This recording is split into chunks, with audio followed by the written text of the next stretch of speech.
Agora esta chamada está sendo gravada. Pai do Senhor, pessoal, boa noite. Vamos começar então o nosso encontro no Crescendo da Palavra de hoje. Eu preciso me resguardar juridicamente, né? Eu tinha um professor na pós-graduação que a gente gravava a aula, né? E ele falava assim, olha, eu deixo gravar, mas depois vocês não espalhem por aí, porque senão pode prejudicar o meu processo de canonização depois que eu morrer. Então, mais ou menos isso, a gente avisa todo mundo, né? Vamos orar para nós começarmos? Senhor, nosso Deus e nosso Pai, nós queremos te louvar, te agradecer e te engrandecer, papai. Queremos te pedir, Senhor Deus, que as suas mãos estejam estendidas sobre nós aqui, Pai, nos iluminando e nos guiando neste estudo, Pai. Abre o nosso entendimento para que nós possamos aqui diante de ti crescer em graça e em conhecimento, Senhor. Para que possamos conhecer um pouquinho mais de ti, conhecer a tua majestade, Senhor Deus, o teu poder e a tua glória. Senhor, também escreve tua palavra com letras de fogo de ouro nas tábuas dos nossos corações, Senhor. E que teu Espírito nos ajude e que nos faça cumpridores da tua palavra, Senhor Deus. Não somente leitores, ouvintes e estudantes, mas que nós estejamos sempre andando conforme a tua palavra, Senhor Deus, para a honra e para a glória do teu santo nome, Pai. Em nome de Jesus. Amém. Amém. Bom, pessoal, como eu tinha dito para vocês semana passada, né? Nós vamos. Isso só para eu identificar quem é que está como aprendiz da palavra. Escreve no chat aí seu nome, por favor, só para eu saber quem é. Viviane. Viviane. Viviane, você é convidada, faz parte do grupo? Se quiser abrir o microfone e falar, pode ficar à vontade, tá?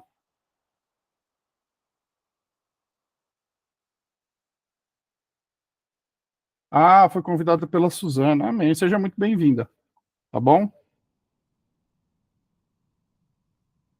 Isso, convidada da Suzana. Isso. Por favor, né, Su?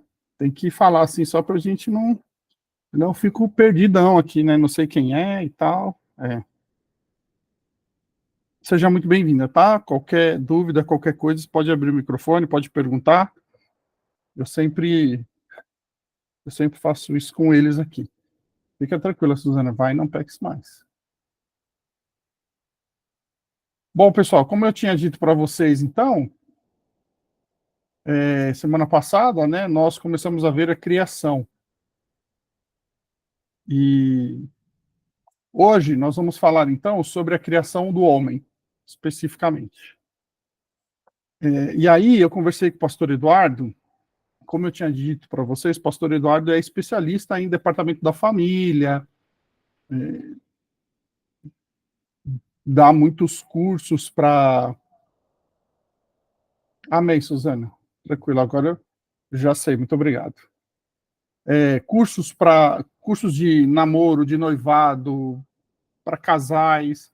O pastor Edu é especialista nisso. Então, semana que vem nós teremos uma aula especial com o pastor Edu. Ele vai falar para a gente sobre o propósito do homem e da mulher na família e na sociedade. Tá? Vai ser bem legal, pessoal. E aí hoje nós vamos falar do quê? Nós vamos falar então da criação do homem, né? E aí semana que vem o pastor Edu vai falar sobre isso para a gente. Bom, eu vou projetar aqui. E aí, como eu sempre falo para vocês, tá? Qualquer dúvida, qualquer coisa, pessoal, é só abrir o microfone e falar, porque quando eu estou apresentando, meu computador fica em tela cheia, e aí eu não consigo ver quando vocês escrevem alguma coisa aí no chat, tá bom? Deixa eu só abrir aqui os meus slides para me guiar.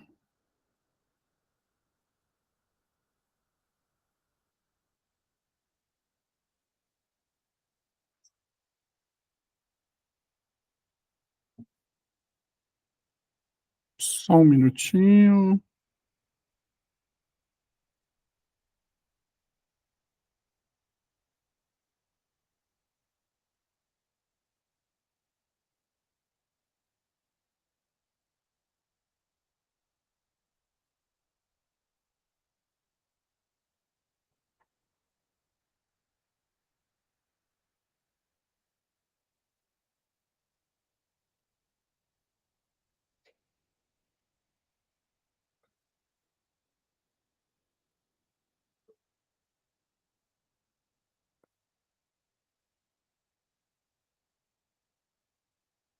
Espera aí, pessoal, que eu estou tomando um pau do negócio aqui, rapidinho, eu já inicio para vocês. Pronto, achei. Vamos lá.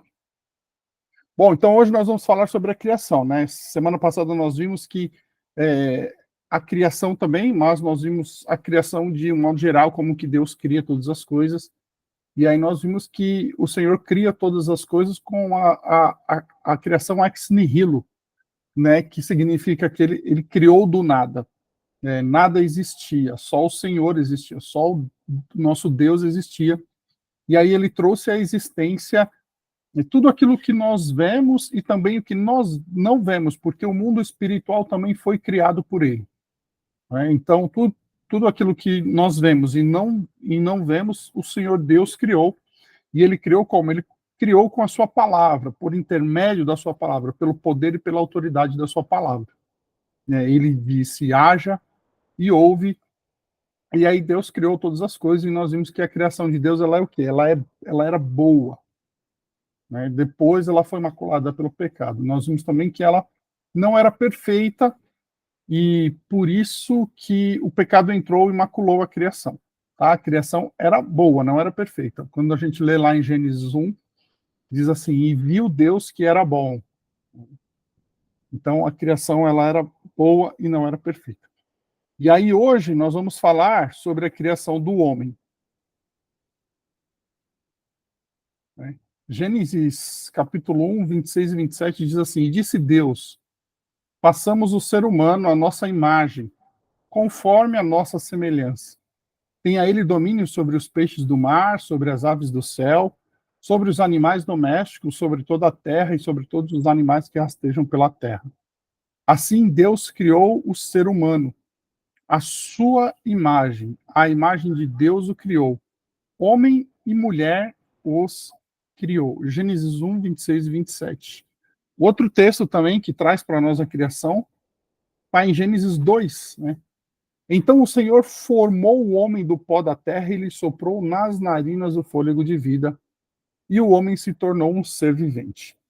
Aqui tem uma informação muito importante para nós, porque aqui nós vemos o relato que diz assim, e o Senhor Deus formou o homem do pó da terra. Aqui o Senhor já não ordenou que o homem viesse à existência como ele ordenou as outras coisas. Ou seja, o Senhor Deus fez o homem com suas próprias mãos. Né? Ele desceu até a sua criação, até a terra, pegou do pó da terra, pegou do barro, e aí ele fez o homem.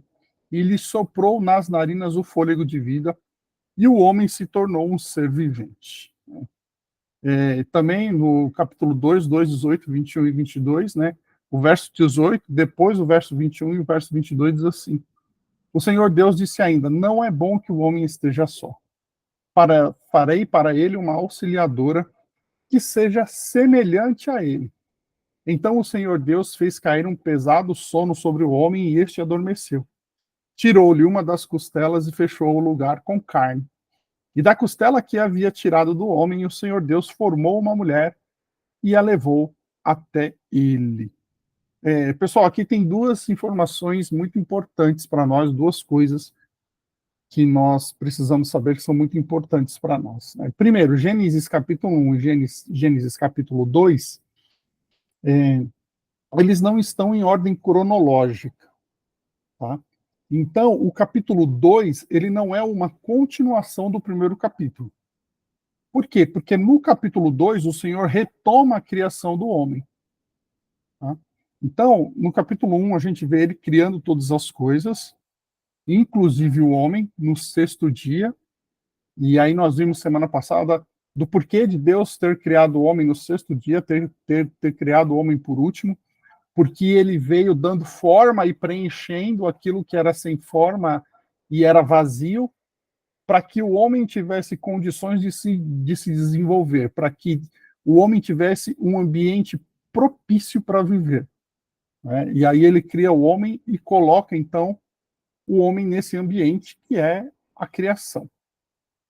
E o outro ponto importante, que foi até levantado, foi que em alguns lugares as pessoas usam desse texto para dizer que a mulher veio da costela, então ela é de um material inferior ao homem, né? Mas aqui a gente vê, ó, o Senhor disse ainda: não é bom que o homem esteja só, farei para ele uma auxiliadora que seja semelhante a ele. Então, assim, a mulher não é de um material inferior ao homem. A mulher ela é semelhante ao homem. Homem e mulher diante do Senhor têm o mesmo valor. A semana que vem nós vamos ver que na sociedade, no casamento, eles têm papéis diferentes, mas esses papéis não fazem com que o valor de um seja maior do que o valor do outro. Tá? Então, essas duas informações são muito importantes para nós. Capítulo 1 e capítulo 2 não estão em ordem cronológica, o capítulo 2 não é uma continuação do 1, tá? E a mulher não foi feita de um material inferior. A mulher ela é semelhante ao homem, ela tem o mesmo valor que o homem. Bom, e aí, então, nós vemos que o homem foi criado como? Ele foi criado com um corpo, que é essa nossa parte material, né? Que alguns têm ela mais bonitinha do que outros. Brincadeira, pessoal. Né? É, pois é, né? É, a gente, a gente precisa se cuidar, tá bom, pessoal? A mordomia, a mordomia do corpo é uma coisa que faz parte da mordomia cristã como um todo. A gente tem que cuidar, tá, pessoal? Tem que cuidar do shape. Tem. Isso aí, Moisés.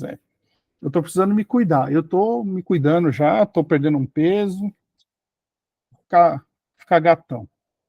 Então, nós temos um corpo, que é a nossa parte material, e aí nós temos também uma alma, e a alma envolve o intelecto, as emoções e a vontade. Tá? Na psicologia, tem a Jéssica aí, que estuda psicologia, né, pode me corrigir se eu estiver falando alguma coisa errada, mas psique, psique é a alma, né, Jéssica? É onde estão o nosso intelecto, as nossas emoções e a nossa vontade, né? Que o intelecto Jesus amado, a palavra estava na ponta da língua. O intelecto é a nossa cognição, tá? Por meio do qual nós aprendemos. A emoção é a nossa afetividade e a vontade é a volição. São as três funções da mente. Tô certo, Jéssica? Tô errado?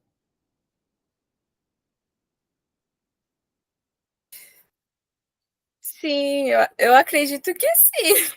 É porque na psicologia a gente tem várias abordagens, né? Então cada uma vai interpretar, vai compreender de uma forma, mas assim, de uma certa forma, a psicologia ela entende dessa maneira, como você falou. Beleza, tá vendo? Tá bom?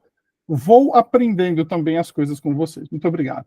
Então, nós temos o corpo, essa parte material, nós temos a alma, que envolve o nosso intelecto, as nossas emoções, as nossas vontades, e o nosso espírito, que é uma faculdade sublime que é desperta quando alguém se torna cristão.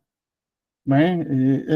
Pessoal, o espírito aqui está com letra maiúscula, porque é o início de uma sentença, tá bom? Mas esse espírito aí não é o espírito do Senhor que nós recebemos quando aceitamos Jesus. É o espírito mesmo, tá bom? O espírito do homem, tá? Não é o Espírito Santo.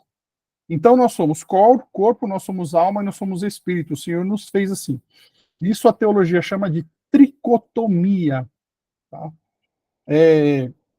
Os calvinistas não creem assim, os calvinistas creem na dicotomia.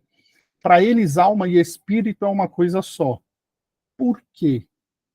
Porque em alguns lugares, principalmente no Novo Testamento, em alguns textos, alma e espírito são termos intercambiáveis, certo? São o quê? São sinônimos em alguns textos.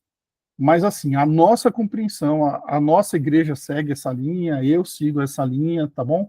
De que nós somos tricotômicos, ou seja, nós somos formados por corpo, alma e espírito. Assim o Senhor nos fez. Bom, e aí, para que fomos criados? Né? O Senhor nos criou para quê? O Senhor Deus nos criou para a sua glória.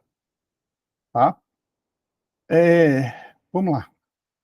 Direi ao norte, entregue, e ao sul, não os impeça de sair. Tragam os meus filhos de longe e as minhas filhas dos confins da terra, todos os que são chamados pelo meu nome, e os que criei para a minha glória. Sim, aqueles que formei e fiz. Isaías 43, 6 e 7.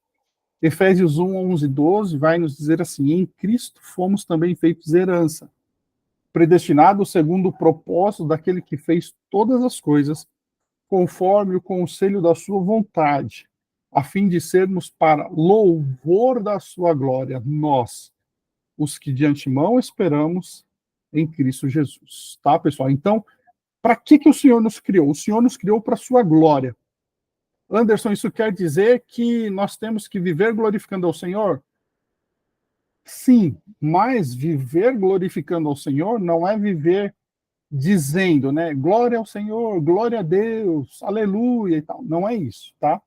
Quando nós dizemos que fomos criados para a glória do Senhor e vivemos, e devemos viver para a glória dele, é ter uma vida que glorifique ao Senhor. Tá?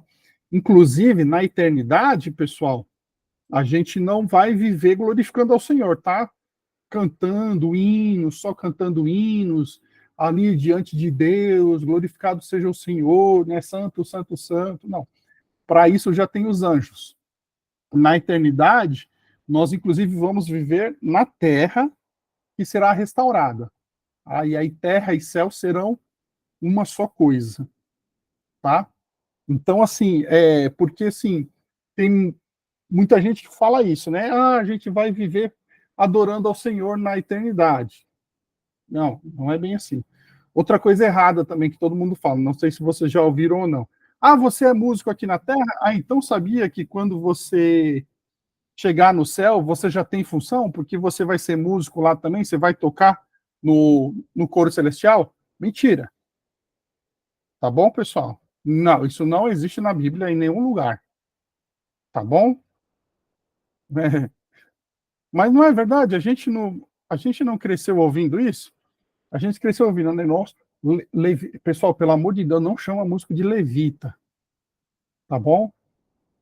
Deixa eu explicar para vocês porque que a gente não pode chamar músico de levita. Os levitas no Antigo Testamento eram os responsáveis pelo templo. Então a gente fala assim, eu sou um levita, eu louvo ao Senhor. Não, você é músico, você é cantor, tá? Que tem uma função maravilhosa, linda na obra do Senhor. Mas você não é levita. Por quê? Levitas são aqueles que cuidavam do templo, que são os descendentes de Levi, da tribo de Levi. Então, da tribo de Levi, levitas. Eles eram responsáveis pelo quê? Pelo templo. Responsáveis por quê? Por tudo no templo. Tá? Quem lavava o banheiro era levita, quem cuidava da porta era levita, os sacerdotes eram levitas, tá bom?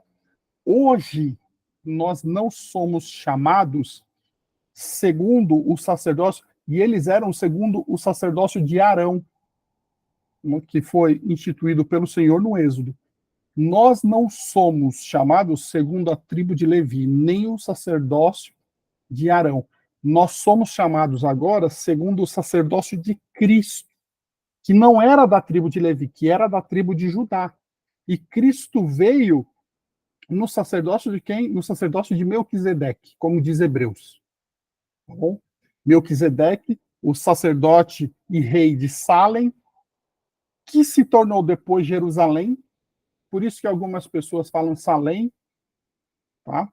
Então, Melquisedeque era sacerdote e rei em Salém, que se tornou Jerusalém, que era um tipo de Cristo, porque ele era sacerdote e rei, ninguém sabe de onde ele veio nem para onde ele foi. Assim é Cristo. Também como sacerdote, como rei em Jerusalém, tá? Que veio. Quando a gente fala que ninguém sabe de onde Cristo veio, ninguém sabe para onde Cristo foi, ali a gente está falando de uma tipologia do Antigo Testamento, tá bom? Então, assim, nós hoje, o sacerdócio que está sobre nós hoje, ele não é um sacerdócio levítico, é um sacerdócio segundo o chamado de Cristo nas nossas vidas. Por isso que a gente não pode chamar a pessoa de levita. Tá certo? Então, aqui, Deus nos criou para a sua glória. nós devemos viver de um modo que glorifique ao Senhor. Tá? E se Deus nos criou para a sua glória, então, qual que é o propósito da nossa vida? O propósito do homem é glorificar a Deus, viver de uma vida que glorifique ao Senhor. Ter um modo de vida que corresponda à razão pela qual Deus nos criou. Efésios 2:10. Pois somos feitura dele, criados em Cristo Jesus para boas obras, olha só, boas obras, as quais Deus de antemão preparou para que andássemos nelas. São obras de piedade. Quando a gente fala de piedade também, pessoal, a gente fala de uma vida piedosa, a gente não está falando de piedade no sentido que muitas vezes o catolicismo tem, tá? De doar tudo para os pobres e de viver ajudando os outros. Olha que pessoa piedosa. Não. Quando a gente fala de uma vida piedosa, a gente está falando de uma vida com Deus. Né? As boas obras que Deus preparou. Quais são essas boas obras? São as obras de santidade. Tá? Vivendo naquilo que o Senhor quer para as nossas vidas. E aí, como que se cumpre, então, o propósito nas nossas vidas? Como que nós fazemos para cumprir esse propósito de vida? Porque ele nos criou para a sua glória, o nosso propósito é ter uma vida que glorifique a ele. E aí, como que a gente faz isso, então? Antes ainda, nós devemos nos alegrar em Deus e encontrar prazer no relacionamento com ele.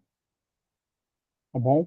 Então, a minha vida, ela vai glorificar ao Senhor quando eu encontro prazer no relacionamento que eu tenho com ele. Salmos 16:11. Tu me farás ver os caminhos da vida. Na tua presença há plenitude de alegria, à tua direita há delícias perpetuamente. Então, glorificar ao Senhor, viver uma vida santa e uma vida piedosa, envolve me alegrar no Senhor. Ele é a nossa alegria. Ele é a nossa fonte de prazer. Só uma pergunta. Diga. Você consegue explicar um pouco mais sobre esse encontrar prazer no Senhor? Porque, numa primeira vista, parece algo muito prático e simples, mas é algo mais difícil do que parece na minha cabeça. Principalmente porque requer uma disciplina no cotidiano, de que se eu não me forçar no começo a orar, a ler a Bíblia, eu espero que seja com todo mundo, eu não acho que seja só comigo, mas o começo da prática ele é bem difícil, né, de manter constância do devocional, na leitura bíblica e tudo. Então, esse evoluir até chegar num momento em que eu encontro prazer no Senhor é algo bem difícil. Você consegue desenvolver um pouco mais sobre isso, por favor? Vamos lá. Então, é assim, orar não é fácil. Orar é difícil. Mas eu vejo pessoas que oram meia hora, 20 minutos, meia hora, 1 hora. É prática. Tá bom, pessoal? É prática de oração. Ninguém que começa orando, já começa orando meia hora. Não. Isso, assim, é muita prática. E, às vezes, orar é uma verdadeira luta. Por quê? É uma guerra espiritual. Tá? Primeiro, a nossa carne não quer orar. Tá?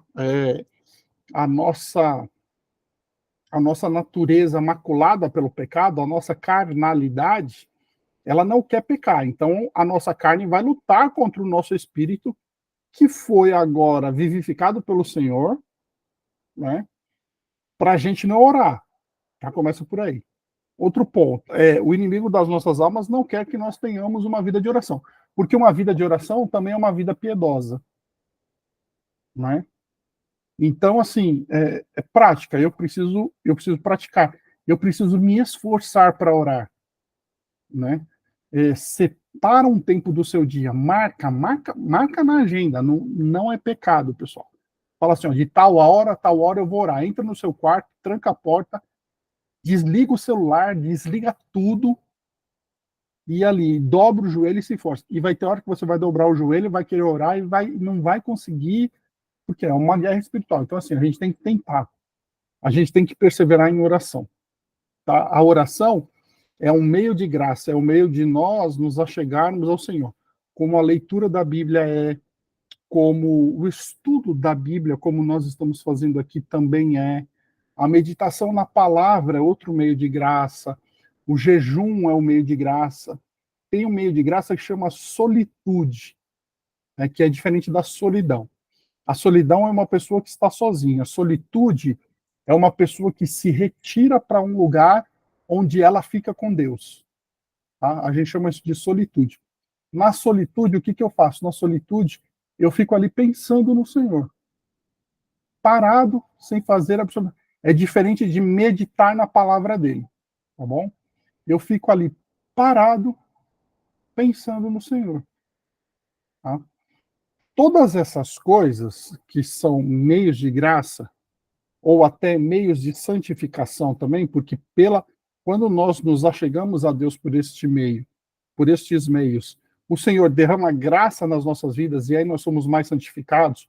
Quanto mais santificados nós formos, quanto mais graça nós recebermos, mais prazer nós teremos na presença do Senhor. Tá? Isso não é uma coisa assim, puxa vida, eu vou orar e eu não sinto prazer na presença do Senhor, porque a oração é difícil, então o que, que eu tenho que fazer e tal, tem que perseverar, tá?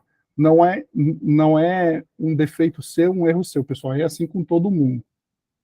Tá? Porque, primeiro, a nossa carnalidade vai lutar contra, o inimigo das nossas almas, o diabo vai lutar contra, porque não quer ver a gente tendo uma vida piedosa, tá bom? Então a gente tem que se esforçar para encontrar esse lugar de delícias na presença do Senhor. Então, assim, não é um passo de mágica. Eu gostaria de fazer só um comentário, Hum, algo que o Luciano Subirá falou num podcast, se não me engano, foi na última participação dele no Dizascope, sobre um jejum que ele estava fazendo, e ele estava já num jejum de 40 dias já, né? E ele falou que bebe água com limão espremido porque ele começa a sentir o gosto da água e aí para ajudar ele pinga umas gotas de limão na água. E ele pediu num restaurante. E a hora que chegou a água e o limão, ele bebeu e falou assim: "Não, o garçom errou, isso é uma limonada, tá adoçado". E o garçom falou: "Não", todo mundo provou na mesa e falou: "Não, isso aqui tá azedo". E aí ele olhou e falou assim: "Nossa, então meu paladar começou a sentir o açúcar do limão". E aí ele volta e fala assim: e quando nós fazemos jejum é assim também, né? A gente começa a encontrar a doçura que havia na palavra, ele até se emociona e ele fala assim: sempre foi tão doce assim. é, É algo que é difícil encontrar e são dias e dias, né? Às vezes a gente não encontra, mas quando encontra é tão bom, né? é exatamente isso. A gente tem que buscar, e aí quando a gente encontra esse lugar de delícias, eu sei que vocês já tiveram essa experiência, de, assim, tá difícil de orar, e aí você começa a orar, começa a orar, começa a orar, e aí você se força ali e fala, Senhor, tá difícil, a gente até brinca e fala assim, o céu tá de bronze, né? E a gente fala, Senhor, abre o céu, Senhor, abre o céu, e de repente, assim, pessoal, parece que a oração flui, a oração começa a fluir, e aí você sente aquela alegria, aquele gozo na alma, é esse lugar de delícia no Senhor, sabe? Mas quanto mais a gente busca o Senhor, mais isso tem que se tornar forte nas nossas vidas, mais prazeroso. É esse lugar de prazer, né? A gente tem que encontrar esse prazer no Senhor. E aí, então, como é que a gente faz, então, para a gente encontrar esse gozo no Senhor e viver de uma maneira que glorifica o Senhor para cumprir o propósito dele? Né?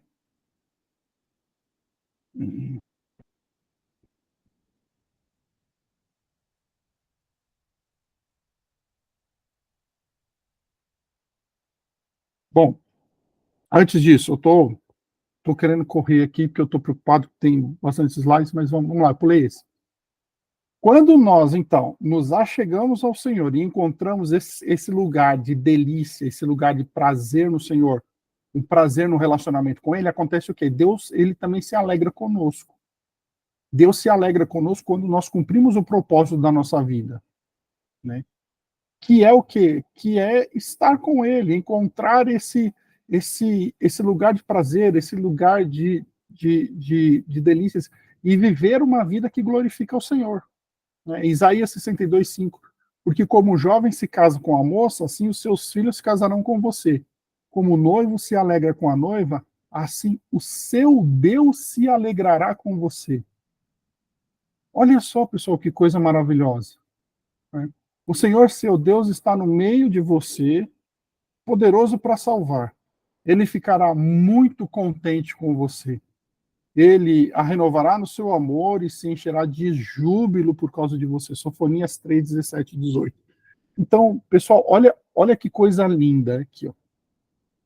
O Senhor, ele fez o quê? O Senhor nos criou, certo? Com as suas mãos. Soprou nas nossas narinas o fôlego de vida. Nos fez corpo, nos fez alma e nos fez espírito. Nos fez para o quê? Nos fez para a sua glória. E o nosso propósito agora é viver uma vida que glorifica o Senhor e encontrar no Senhor, no relacionamento com Ele, um lugar de prazer, um lugar de delícias. E quando nós fazemos isso, Ele se alegra conosco. Olha como isso é bonito.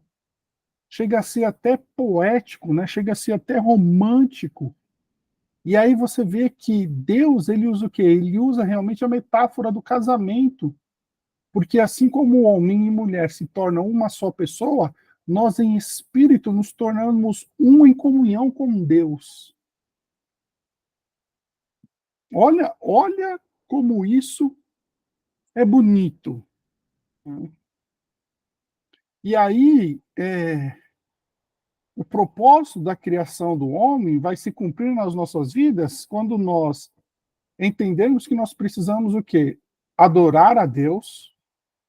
O propósito da nossa criação se cumpre adorando a Deus, conhecendo a Deus, porque conhecer a Deus, a gente tem falado muito isso, né? Desde que nós vimos teologia, desde que nós vimos a revelação, que o nosso Deus se faz a conhecer a nós, que na Trindade o relacionamento entre eles é de comunhão absoluta, e essa comunhão que eles têm, eles querem partilhar conosco, e nós podemos conhecer a Deus. Então, adorando a Deus, conhecendo a Deus, amando a Deus, desfrutando a Deus, desfrutando e assim, encontrando esse prazer no Senhor.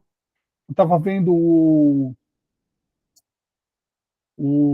Luciano Subirá não, desculpa, o Hernandes Dias Lopes, falando assim, nós precisamos retornar aquelas orações piedosas em que nós orávamos e falávamos assim, Senhor Jesus, eu quero conhecer a tua majestade, eu quero conhecer a tua glória, esse é o prazer da minha vida, Senhor Jesus, é te conhecer, assim como Paulo disse, né, olha, todas as coisas eu deixo para trás, e todas as coisas eu tenho como esterco por causa do conhecimento de Cristo Jesus. E aí ele continua e diz assim, e agora o que eu busco é ser achado em Cristo. Ser achado em Cristo é nesse relacionamento, né, nesse lugar de prazer e de delícias, porque ele nos criou para isso, para termos uma vida que glorifica ele, né, agradecendo a Deus e obedecendo a Deus. Então, adorar, conhecer, amar, desfrutar, agradecer e obedecer a Deus. Né? Tudo isso faz com que eu cumpra esse propósito na vida.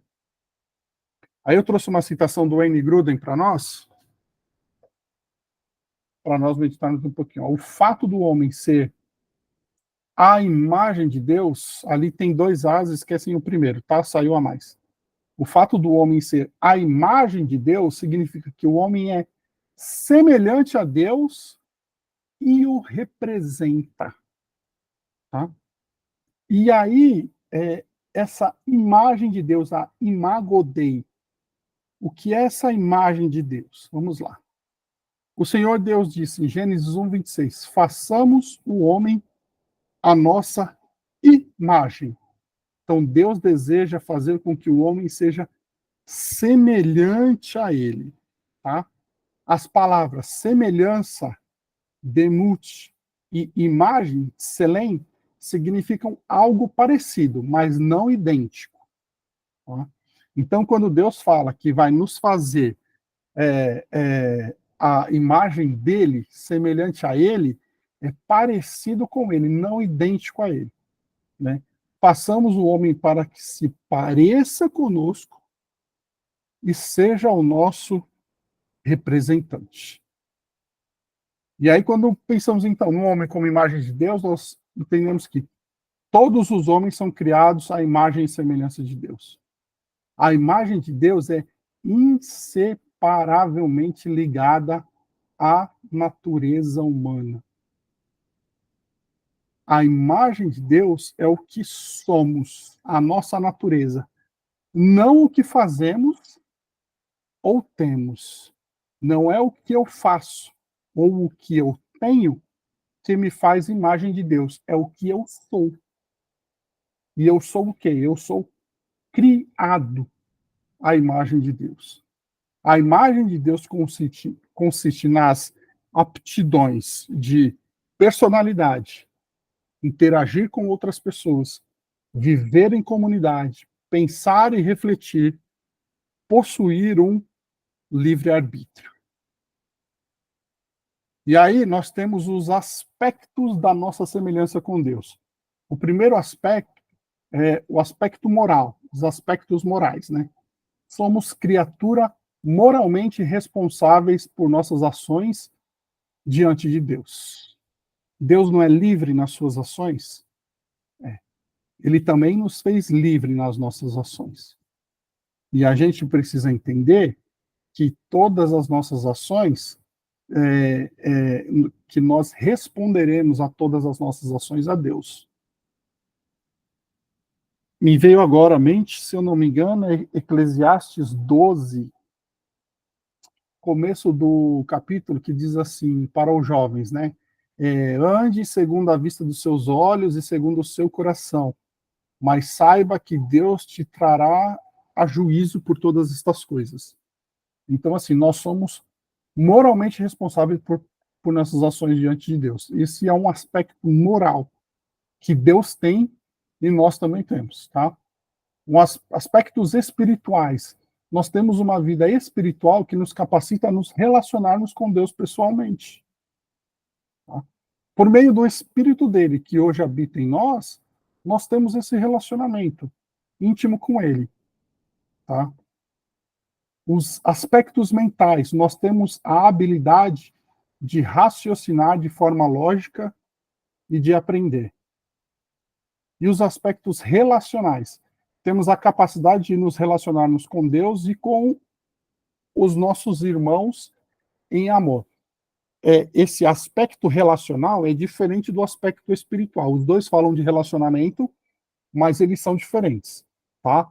Quando fala de um relacionamento espiritual, íntimo e pessoal com Deus, está falando ali de realmente crescer em espírito diante dele, né? Quando fala desse relacionamento, está falando de nós nos relacionarmos ali com Deus, como nosso Pai, né? A Bíblia diz, Abba, Pai, né? Porque vocês já não receberam o espírito de escravidão para estar novamente debaixo da lei, mas receberam o espírito pelo qual clamamos Abba, Pai. Abba, ali, é uma palavra sírio-fenícia, que significa assim, não é tradução ao pé da letra, tá, paizinho, mas ela tem esse significado de intimidade, de relacionamento próximo, assim, é como se a gente chamasse Deus de papai, de paizinho, nesse sentido carinhoso, assim, é esse relacionamento, tá? E relacionamento de amor com os nossos irmãos. Então, olha só, pessoal, Os aspectos morais, os aspectos espirituais, os aspectos mentais e os aspectos relacionais, eles nos diferem do que? De toda a criação. Tá? Somente o homem tem esses aspectos. Vocês lembram que eu falei na aula passada que é muito complicado a gente falar pai de pet. Ah, irmão Anderson, mas é uma metáfora. Eu sei, mas tem gente que realmente tem o bichinho como filho. Né? E eu não estou dizendo que a gente não tem que amar o bichinho, não é isso, né? Por exemplo, Pastor Eduardo, Carol, Cadu, quando eles viajam, a cachorrinha deles fica aqui em casa, ela dorme na minha cama. Né? Eu gosto do bichinho, tenho carinho, né? Mas eu não sou pai. Tá? Eu sou imagem e semelhança de Deus, o animal não é. Isso nos diferencia da criação, pessoal. Esses aspectos fazem com que nós sejamos diferentes da criação. E aí nós temos também o homem religioso, também faz parte da imagem de Deus, né? O âmago da existência humana é religioso. Religioso aqui, pessoal, não no sentido de cumprir dogmas, tá? Mas é no sentido estrito da palavra mesmo, do religare. Né? Religião vem do latim, religare, ligar de novo. Esse âmago da existência humana que é religioso, ele clama por Deus. Né? O homem, ele é um ser religioso por excelência. Todo homem é. O âmago da existência humana é o quê? Comunitário. Nós precisamos viver em comunidade. Né? Nós precisamos do outro. Nós gostamos de viver em comunidade. É tão bom, né? Quando a gente está lá na mocidade, acaba o culto jovem, acaba a comunhão, acaba o nosso ensaio. A gente fica em confraternização ali com as pessoas que a gente gosta. Né? A gente brinca com eles, a gente come com eles. Né? Então, nós precisamos viver em comunidade. A vida verdadeiramente humana é vivida em relacionamento, não somente com Deus, mas também com outros seres humanos. E aí aqui tem um ponto importantíssimo para nós. Por quê? Porque o evangelho se manifesta em comunidade. É impossível viver o evangelho sozinho. É impossível viver o evangelho dentro do meu quarto, isolado. O evangelho, o reino de Deus, se manifesta em comunidade. Porque nós fomos chamados para ter uma vida piedosa, uma vida que glorifica ao Senhor. E perguntaram para Jesus assim, qual o maior mandamento? E Jesus falou assim, ó, amar a Deus sobre todas as coisas. E o semelhante a esse é amar ao próximo como a ti mesmo. Então, viver uma vida que glorifica ao Senhor, manifestar o reino do Senhor, viver o evangelho, é viver em comunhão. Quais as implicações de sermos imagem de Deus? Uma vida de dependência de Deus. Nós dependemos do Senhor para tudo.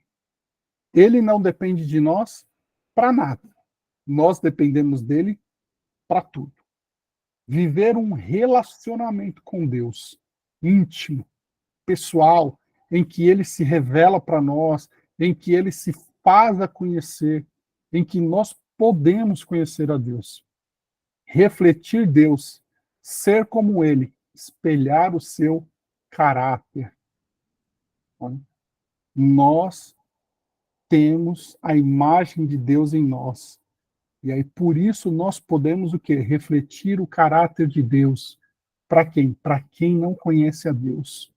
Tem muita gente que vai ver a Deus através das nossas vidas, do nosso modo de ser, do nosso modo de andar, do nosso modo de viver. Representar a Deus na criação como vice-regentes e governantes. Conhecer, amar, adorar, desfrutar a Deus e contemplar a sua glória. Essas são as implicações de nós sermos imagem de Deus. Bom, aí eu trouxe para nós aqui, o próximo slide, bem resumido, como ficou a imagem de Deus na queda, na redenção e na volta de Cristo, tá? E isso a gente vai ver mais profundamente quando nós estudarmos a queda, a redenção e a volta de Cristo. Faz parte do nosso programa. Mas vamos lá. Na queda, a imagem de Deus se distorce, mas não se perde, tá?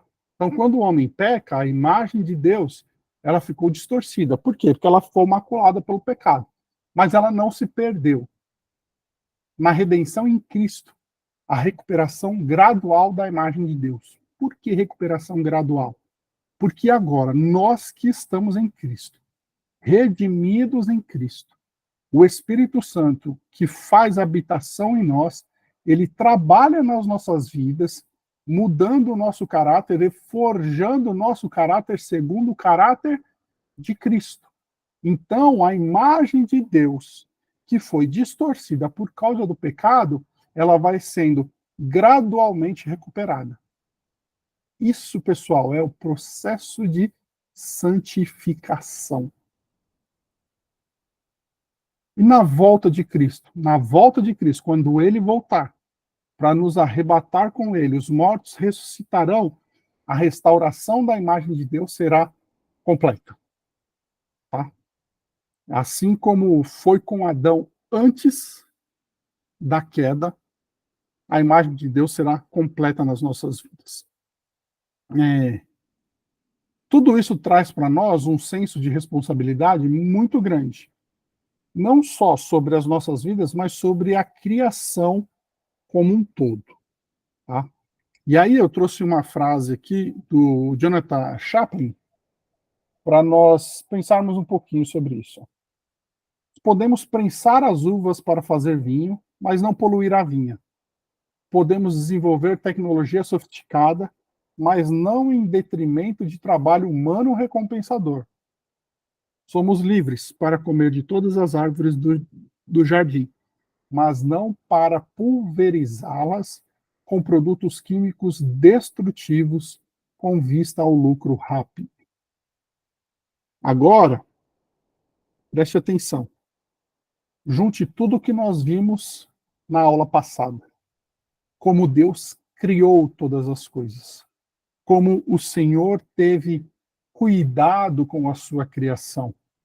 Como ele propiciou um habitat, um ambiente para que o homem pudesse viver na presença dele. O Senhor caminhava com Adão pelo jardim. O Senhor criou tudo para que o homem pudesse viver. Aí ele colocou o homem ali. Para o homem ser o quê? Para o homem ser o seu representante. Né? Para o homem, ele ser ali o vice-regente do Senhor. Um governante, o representante de Deus na terra. A nossa responsabilidade sobre a criação é grande. Nós precisamos cuidar da criação. Aquelas coisas que estão acontecendo no Rio Grande do Sul, aquilo é culpa do homem. Aquilo não é culpa de Deus. Primeiro, por causa do pecado. E segundo, porque o homem não cuidou da criação. Quando nós olhamos para a história de Israel, o Senhor falou assim, olha, vocês vão trabalhar 6 anos e por 6 anos vocês vão arar a terra. O 7º ano é o ano de descanso. Tá? Então, vocês vão descansar a terra 1 ano. O Senhor falou assim, durante 6 meses, durante 6 anos, vocês vão plantar e vão colher. Vocês vão arar a terra vai produzir. O 7º ano é o ano de descanso da terra. Para quê? Para a terra se recuperar. O povo entrou na terra prometida, o povo saiu do Egito, entrou na terra prometida, começaram a trabalhar, a arar a terra, plantar, a colher, a terra dando fruto. O que eles pensaram? Não vamos descansar não. Vamos embora. Foram embora. Foram embora, foram embora, foram embora, foram embora, foram embora, foram embora. Eles não deixaram a terra descansar como o Senhor tinha dito. Se você pegar da saída do Egito até o cativeiro babilônico, dá 490 anos. Se você dividir 490 por 7, que era o ano que o Senhor mandou que descansasse, dá 70 anos, que é exatamente o tempo de cativeiro babilônico. Agora, dorme com essa aí e vai pensando na nossa responsabilidade com a criação. Tá? O homem, auge e coroa da criação de Deus. Somos mais parecidos com Deus do que o restante da criação e das criaturas. Ninguém na criação se parece com Deus como nós nos parecemos. Ninguém. Você pode pegar a paisagem mais bonita que você encontrar. Você pode pegar o lugar mais bonito dessa terra. Você pode pegar o animal mais bonito. Eu, na minha opinião, tá, pessoal? E por favor, que isso não vire meme e nem piada. Mas para mim não tem um bicho mais bonito nesse mundo do que uma pantera. Eu acho aquele bicho bonito demais. Misericórdia. Mas mesmo se nós pegarmos o animal mais bonito, a paisagem mais bonita, não se compara conosco, porque ninguém, nada na criação é mais parecido com Deus do que nós. Toda a criação, ainda que maculada pelo pecado, é impressionante e magnífica. Nós somos mais parecidos com o nosso Criador do que todas essas coisas. Nós somos o auge da obra infinitamente sábia e habilidosa de Deus. Nós somos a coroa da criação de Deus.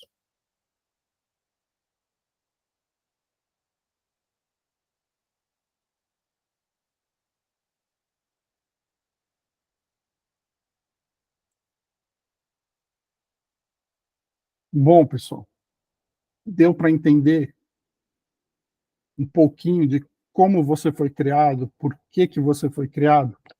Deu para você entender um pouquinho da importância que você tem para Deus? A gente consegue compreender um pouquinho com tudo isso que nós vimos aqui, o quanto Deus nos ama? Ele nos ama a ponto de mandar o seu filho morrer por nós, é, não porque a gente é importante para ele, porque nós somos a coroa da sua criação. Nós somos feitos à imagem e semelhança dele. Ninguém nessa terra, nesse mundo, em toda a criação, se parece com o nosso Deus como nós nos parecemos. Esse é o valor que nós temos. Aí, eu não sei se vocês têm acompanhado ou não os acontecimentos, não sei se vocês viram ou não a repercussão que está dando o show da Madonna no Rio de Janeiro. O que aquela mulher, junto com a Anitta e com o Pablo Vittar, fizeram lá, aquela pornografia explícita ali. Foi, né, Amanda? O que, o que esses homens fazem com a criação do Senhor, sabe? Se nós ficamos da maneira como nós ficamos, imagina como Deus não se sente. Bom, mas eu não quero terminar o nosso encontro de hoje assim. Eu quero terminar o nosso encontro de hoje mostrando para vocês o valor que a gente tem para o nosso Deus. A maneira especial como nós somos criados. Nós não somos obra do acaso, pessoal. Sabe? Nós temos um valor para o Senhor. O Senhor se importa conosco. A gente não vale nada, mas a gente é importante para o Senhor. Ele não depende da gente em nada, nós dependemos dele tudo, mas somos importantes para ele. Porque somos feitos à sua imagem e semelhança, somos o auge da sua criação, a coroa da sua criação. Os representantes de Deus nesta terra, os governantes do Senhor nesta terra, os vice-regentes de Deus nessa terra. Por isso nós devemos viver uma vida que glorifica o Senhor. Uma vida piedosa, conhecendo ao Senhor, tendo um relacionamento com Ele, desfrutando do prazer da sua presença, encontrando em Deus gozo e prazer.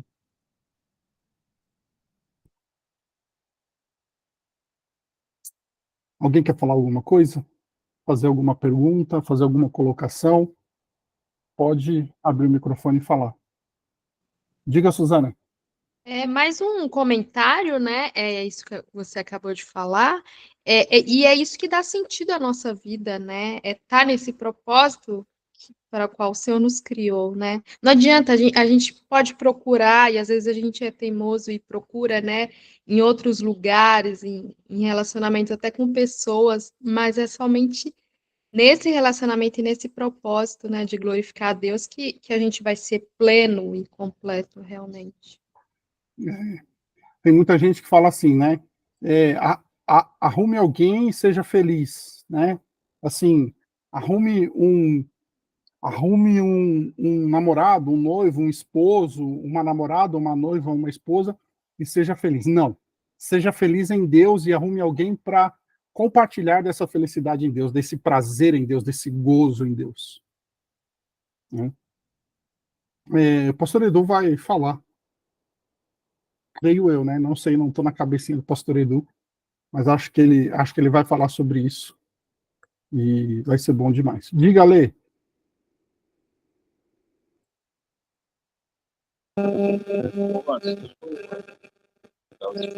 Oi, Ale, a gente não está ouvindo, está muito ruim. Tá me ouvindo agora? Tá me ouvindo? Tano. Antes, logo no comecinho, você disse a respeito de Adão, e ali tem uma parte na Bíblia que fala que cerrou as costelas, né, e aí tirou das costelas a Eva. Aí Deus deu um sono profundo. Então, é só isso que eu queria saber. Esse sono profundo seria, quando criança, eles não têm entendimento de nada, mas depois de atingir.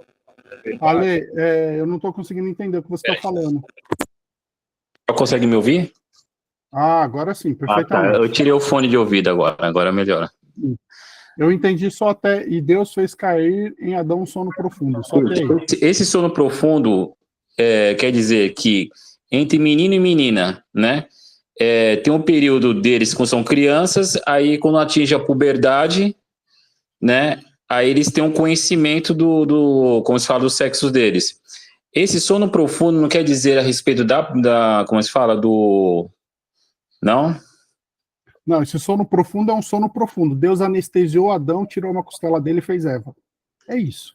Só isso, não foi a respeito do... Ah, ok, então. Não tem nada a ver com conhecimento sexual, desenvolvimento sexual, Adão conhecer Eva, não tem nada disso. O Sim. Senhor fez cair um sono profundo em Adão, Deus anestesiou Adão, foi lá, tirou uma costela dele, e a Bíblia ainda diz assim, ó, e preencheu o lugar com carne. Então, o pessoal até brinca e diz assim... Isso literalmente. Literalmente. Ah, então... Se você estudar o homem tem uma costela a menos. Isso, tem uma costela a menos, isso mesmo. Isso. Entendeu? Então, assim, o pessoal até brinca e diz assim, foi o primeiro procedimento estético da humanidade. Deus tirou uma costela, preencheu com carne, e da costela fez Eva. Ele deu um sono em Adão, ele anestesiou Adão. Tá? É isso. Ah, entendi. Eu achei que tinha alguma a ver com a respeito da puberdade, quando é criança e menino não se conhece. Esse foi o sono de Adão, e depois eles se conheceram, uma parte entre a sexualidade na criança e o menino e menina. Ah, entendi. Tá bom? Tá, diga, Jéssica. Então, pastor Anderson, uma vez na minha igreja antiga, uma irmã, ela fez um comentário sobre exatamente essa passagem, né, de quando Deus tirou, né, tirou uma costela de Adão e fez Eva, que eu achei bem interessante, né? Ela falou assim que Deus fez isso exatamente para que a mulher ela esteja ao lado do homem, porque Deus poderia ter utilizado um outro osso, né?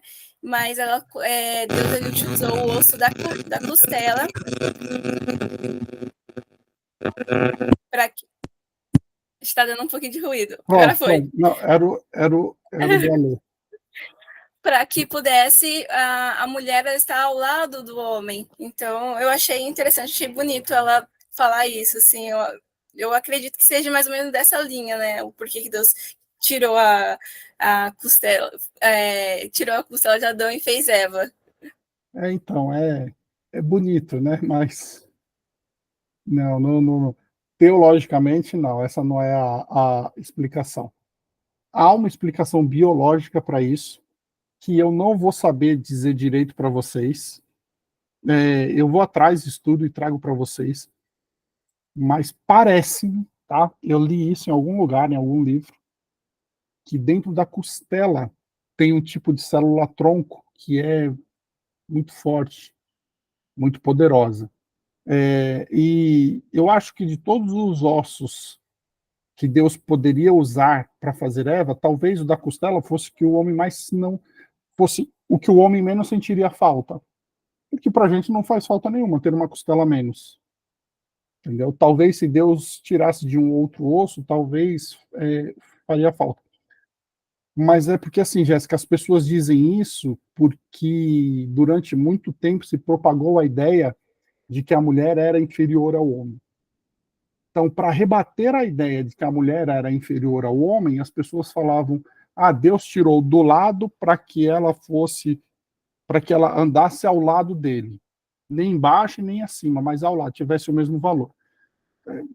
Foi para rebater essa ideia, tá? Mas teologicamente nós temos uma maneira muito melhor de defender a igualdade entre homens e mulheres diante do Senhor. O pastor Edu vai falar sobre isso semana que vem para vocês, tá bom? Porque ainda que homem e mulher tenham papéis distintos diante de Deus, eles têm o mesmo valor.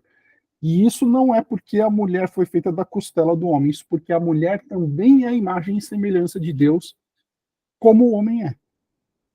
Entendeu? A mulher não é em nenhum momento inferior ao homem, tá? Mas tem, tem essas questões aí.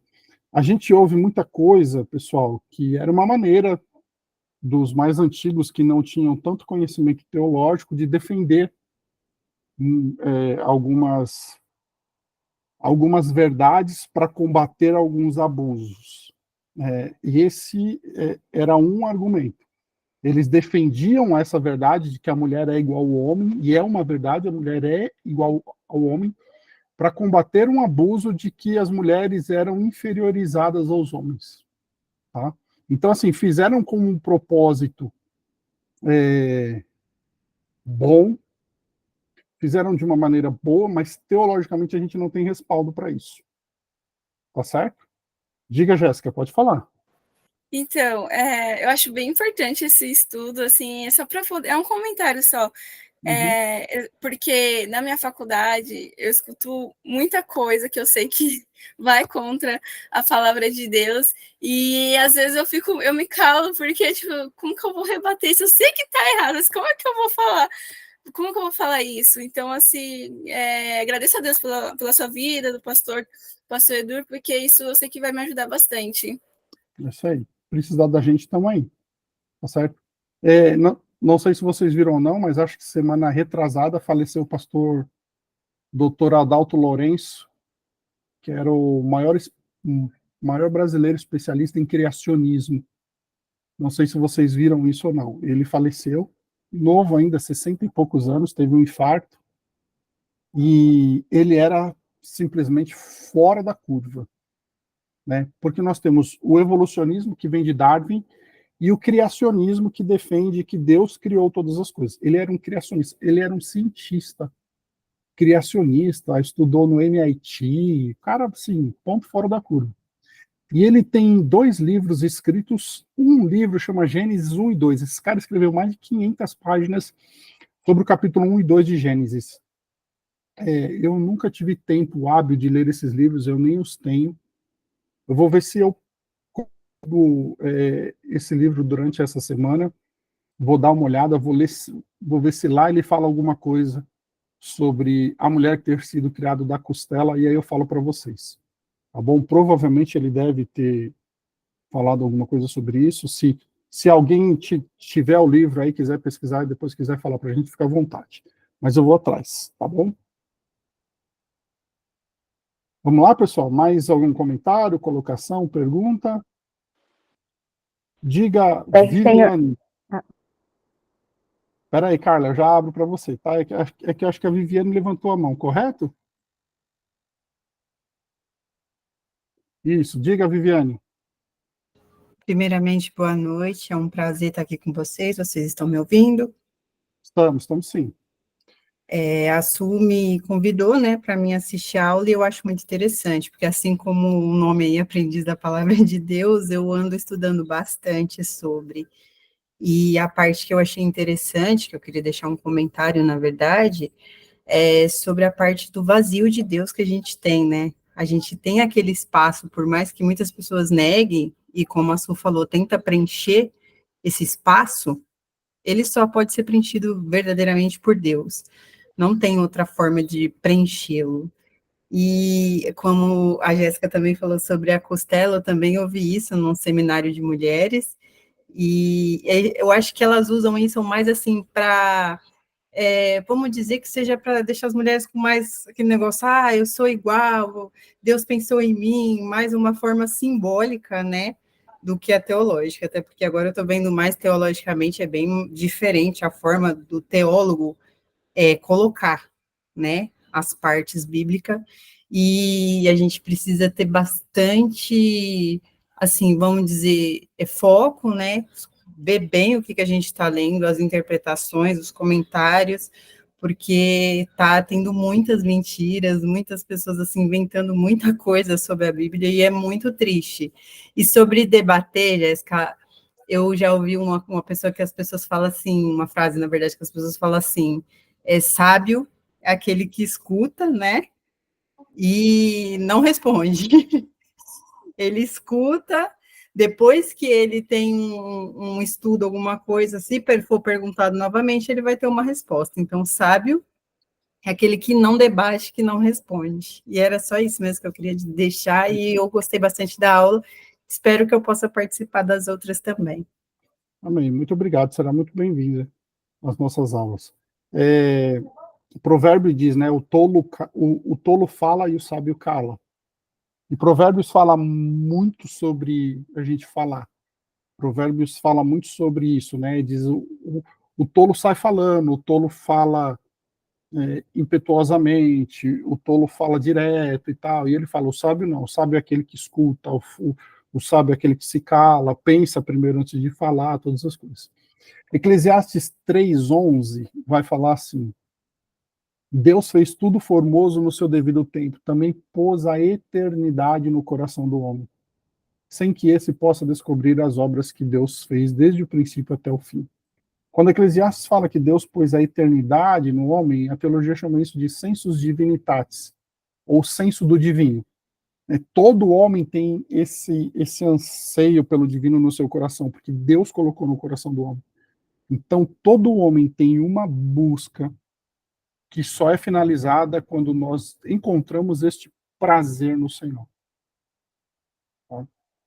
E durante muito tempo as mulheres foram inferiorizadas, e por isso elas tentam se defender de todas as maneiras, tá? Pessoal, lógico que eu não sou feminista, né? Eu acho que o feminismo ele trouxe uma jornada dupla para a mulher, trouxe mais malefícios do que benefícios, tá? E isso dá muita discussão, não vamos entrar nesse ponto e tal, mas assim, que bom que as mulheres hoje são valorizadas, devem ser mais valorizadas ainda, que elas têm o mesmo valor que o homem diante de Deus.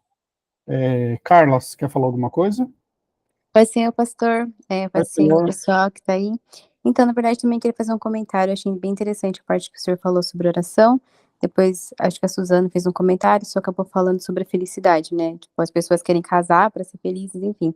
E eu acho interessante porque Esther, no livro de Esther, quando a gente vê lá a história, quando o Mardoqueu vai lá falar com ela, né? Aquele diálogo lá de mensagens, e ela fala o seguinte: olha, então faz o seguinte, já que está acontecendo tudo isso com o povo, chama o povo para fazer um jejum, um clamor a Deus durante 3 dias, e eu, os meus servos aqui, minhas servas, nós vamos fazer também. E como que essa aproximação através do jejum e da oração nos faz realmente ter coragem para avançar, porque Deus nos fez a sua imagem e semelhança, então ele nos deu essa intimidade. E a gente pode também encontrar isso lá quando Jesus foi tentado, quando ele foi levado pelo Espírito ao deserto, que daí ele passou esse processo de 40 dias de jejum E aí depois Deus deu a ordem, né, para os anjos servirem ele e tudo mais. Então sempre tem esse processo para a gente poder chegar em Jesus, em Deus, né? Ter essa intimidade com o Senhor através da oração. Aí você tem o jejum, a oração, aí você tem a palavra de Deus, né? E você está munido para você realmente exercer aquilo que Deus te fez, que foi a criação. Então, é mais esse comentário assim mesmo. Isso aí, muito obrigado. Tá certíssimo. Eu vou indicar 2 livros para vocês. Primeiro deixa eu achar aqui, peraí.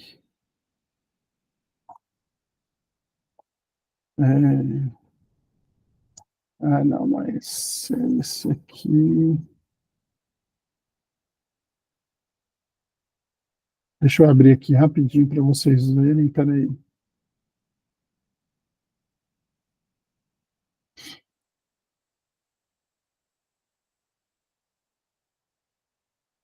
O primeiro livro que eu quero indicar para vocês é esse aqui, ó.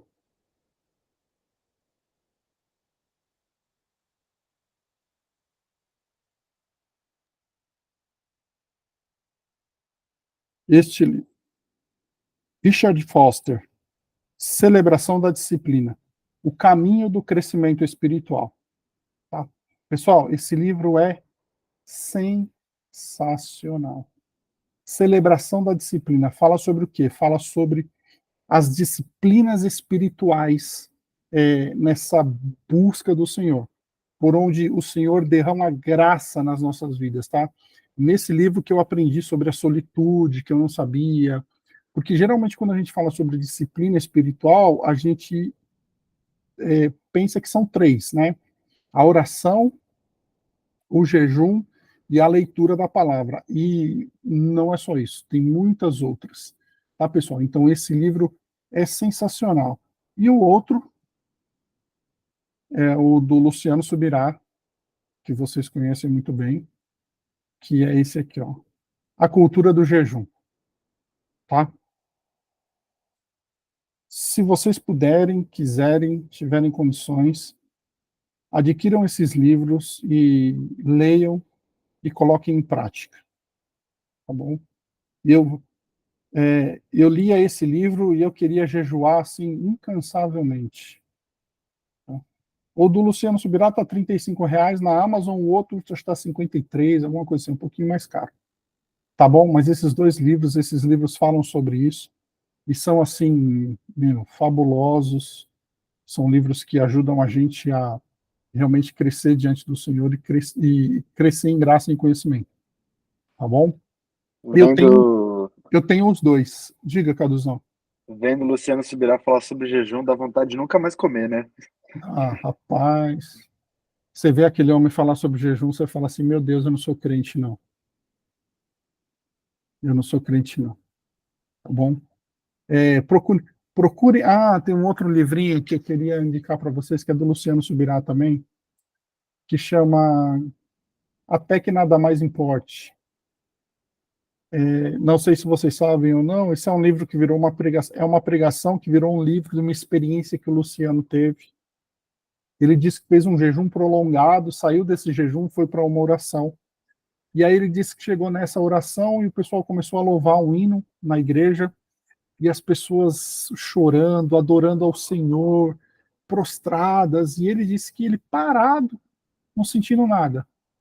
Aí disse que ele virou para Deus e falou assim, Senhor, o que está acontecendo comigo? As pessoas estão aí sentindo a sua presença e eu acabei de sair de um jejum prolongado e não estou sentindo nada e tal.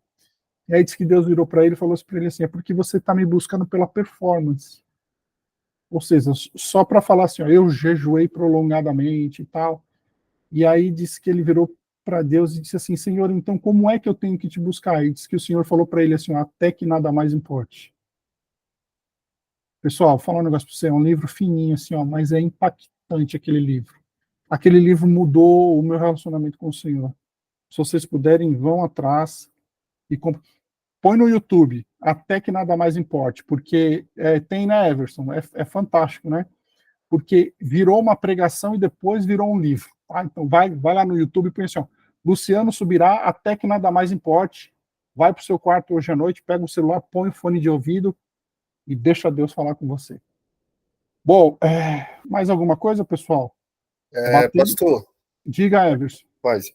Eu tenho um livro aqui desse Richard J. Foster aqui, mas é diferente, é Celebrando as 12 Disciplinas Espirituais. Muito top também, cara, sensacional. Foi O mesmo autor. isso. Modéstia à parte, fui eu que indiquei para você. Foi mesmo, né? É verdade. Ele tem esse, porque esse que você tem aí, eu não me recordo agora, que faz tempo que eu li. Eu não sei se esse que você tem aí, ele é um pouco mais extenso do que o que eu tenho. Eu acho que é isso, não tenho certeza. Tá? Mas ele tem esses dois, qualquer um dos dois que vocês pegarem, vai embora. E vale a pena. Tá certo? Ok. Pessoal, mais alguma coisa? Já passamos das 10 horas, hoje foi bom, né? Alguém quer falar alguma coisa? Deixar algum comentário? Deixa eu só dar um oi para a Letícia. Letícia, Pai do Senhor, muito bom te ver aqui, viu? Eu te vi sábado lá no Culto Jovem também, fiquei muito feliz de te ver lá, viu? E muito feliz de te ver aqui de novo também, tá? Obrigada. A Letícia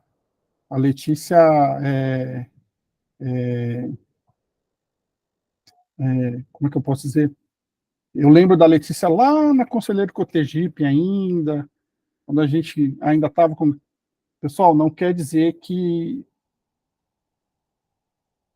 ela é velha, pelo amor de Deus, não me entendam mal, tá? É que eu estou dizendo que a Letícia, eu lembro dela lá atrás e tal, e aí ela ficou um tempo um pouquinho longe da mocidade, e agora, muito bom te ver, muito bom mesmo te ver, tá bom? Seja bem-vinda, fica com a gente, segura firme aí. Obrigada, pastor. Eu até falei para o pastor Edu no sábado que eu estou indo nos cultos durante a semana. Eu te vejo lá, realmente, verdade. Então, toda quarta eu estou indo e eu tento ir às sextas também. E aí eu acabo não indo no fim de semana, por isso que eu acabei me afastando um pouco da mocidade, mas continuo firme e forte para a honra do Senhor, graças a Deus. É isso aí, glória a Deus. E sempre que der, por favor, apareça. Tá Pode bom? deixar. Pessoal, então, muito obrigado pela presença e participação de vocês. Tenham uma noite de sono, de descanso na presença do Senhor. Que o Senhor abençoe vocês e uma semana de muita vitória e presença do Senhor. Tá bom? Boa noite, beijo no coração e até mais.